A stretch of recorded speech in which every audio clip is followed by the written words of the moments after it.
On pourrait dresser une liste sans fin de comportements indésirables.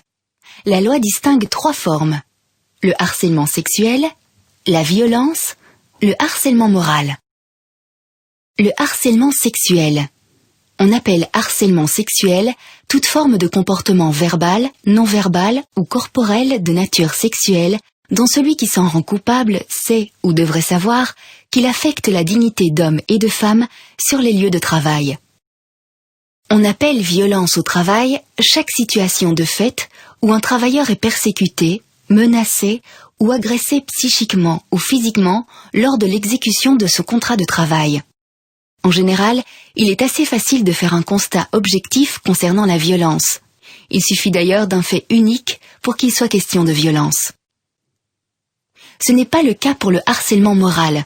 On appelle harcèlement moral au travail des conduites abusives et répétées qui ne sont pas toujours repérables objectivement. Ces faits restent donc souvent invisibles. Contrairement aux taquineries, le harcèlement vise une seule et même personne dans le but de porter atteinte à sa dignité ou à son intégrité psychique. Le fait de ressentir une conduite comme un harcèlement moral peut être d'ordre subjectif. En effet, ce qui est de l'humour pour une personne peut être ressenti comme une insulte par une autre.